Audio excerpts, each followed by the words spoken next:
Assalamualaikum warahmatullahi wabarakatuh. Perkenalkan, nama saya Nela Herunisa Triuda dari kelas SPS 8. Baiklah, pada pagi hari ini saya akan mengulas tentang mata kuliah yaitu Ekonomi Islam. Baiklah, hari ini saya memakai konsep harta dalam Islam. Nah, sebelum kita lanjut ke materi, kita harus lebih tahu dulu apa itu harta. Harta adalah setiap yang dipunyai atau digenggam yang dikuasai manusia secara nyata, baik berupa benda maupun manfaat seperti emas, perak, hewan, tumbuhan, dan juga tempat tinggal. Nah, harta itu menurut ahli fikih itu terbagi menjadi dua, yaitu ulama Hanafiyah dan juga jumhur fuqaha. Nah, dari ulama yang pertama itu memberitahukan bahwa harta adalah segala sesuatu yang dapat diambil, disimpan, dan dimanfaatkan. Dan dia membagi dua unsur pada harta, yaitu harta yang dikuasai dan dipelihara, dan yang kedua adalah dapat dimanfaatkan menurut kebiasaan.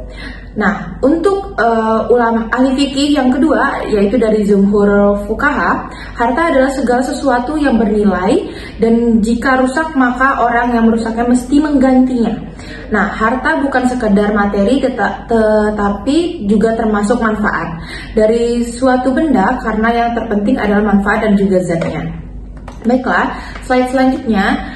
Barang yang digunakan untuk memenuhi kebutuhan hidup manusia itu terbagi menjadi tiga, yaitu berwujud, memiliki nilai dan manfaat yang dapat dirasakan saat digunakan, dan yang terakhir adalah bila digunakan nilai dan manfaat serta bendanya sendiri dapat berkurang atau bahkan habis.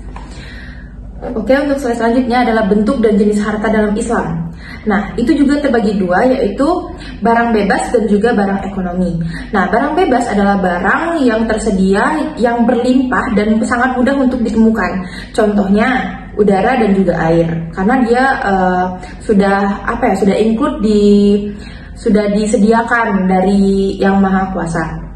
Dan untuk barang ekonomi, itu adalah barang yang relatif jarang atau langka, bahkan susah untuk ditemukan. Untuk selanjutnya adalah harta mutakawim dan khair al-mutakawim. Nah, untuk harta mutakawim adalah setiap yang digenggam secara nyata dan dibolehkan oleh syarah untuk memanfaatkan agar bangunan atau benda tidak bergerak. Contohnya itu barang ikan dalam air, terus burung di udara, dan juga barang tambang di bumi. Nah, untuk harta ghair mutakawim adalah setiap sesuatu yang belum digenggam secara nyata atau sesuatu yang tidak diperbolehkan secara syarah untuk memanfaatkannya kecuali dengan kondisi terpaksa. Contohnya, khamar tidak diperbolehkan bagi orang Islam. Tetapi khamar juga bisa diperbolehkan apabila keadaannya itu terdesak, seperti misalnya kita ada di sesuatu keadaan yang dimana kita tidak punya air lagi dan yang hanya tersedia itu adalah khamar. Nah, jadi kita bisa meminumnya tapi dengan ada takarannya, tidak boleh secara berlebihan. Untuk faedah pembagian harta itu juga ada dua, yaitu sah dan tidaknya akad, dan yang kedua adalah tanggung jawab. Nah, yang sah itu dijadikan akad dalam berbagai aktivitas muamalah seperti hibah, pinjam meminjam. Tidak sahnya dalam akad apabila penjualan khamar, penjualan babi. Nah, itu tidak sah ya. Nah, untuk tanggung jawab ketika rusak, itu adalah tanggung jawab ketika rusak, bertanggung jawab untuk mengganti. Jadi apabila ada barang yang sudah dibeli itu harus diganti jika ada kendala atau kerusakan. Dan untuk selanjutnya ada mal mankul dan mal khair al mankul. Nah, itu juga terbagi menjadi dua, yaitu harta mankul ialah segala macam sesuatu yang dapat dipindahkan dan diubah dari suatu tempat ke tempat yang lain. Contohnya mencakup uang, barang dagangan, macam-macam hewan, dan juga kendaraan. Dan yang kedua adalah harta khair al mankul atau al akor, ialah segala sesuatu yang tetap, yang tidak mungkin dipindahkan dan diubah posisinya dari satu tempat ke tempat yang lain. Untuk selanjutnya adalah mal mitsli dan mal kini. Nah, harta apa sih pengertian harta dari mal mitsli?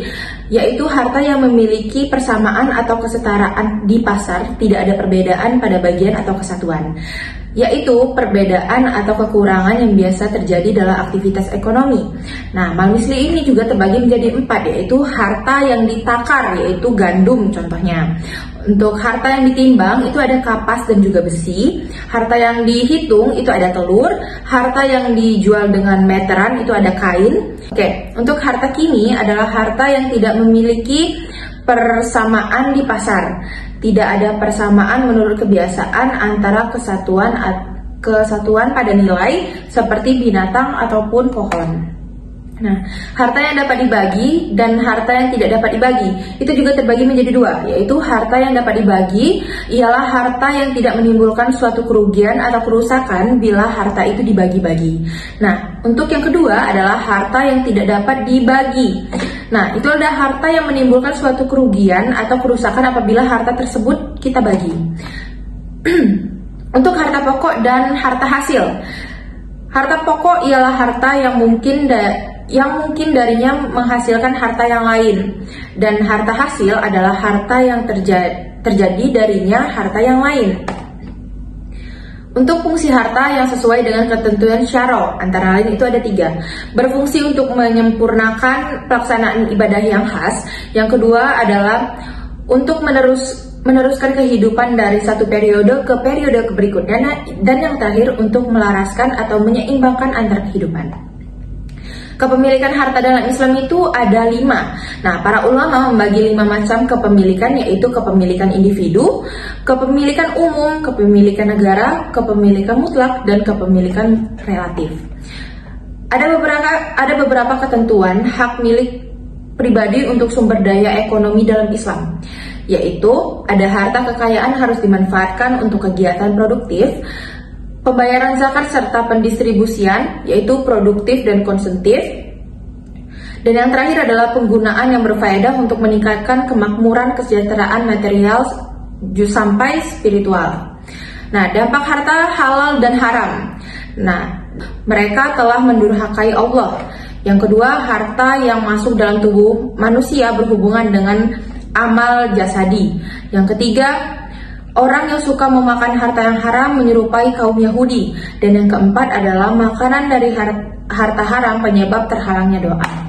Oke, terima kasih untuk semuanya yang sudah menonton.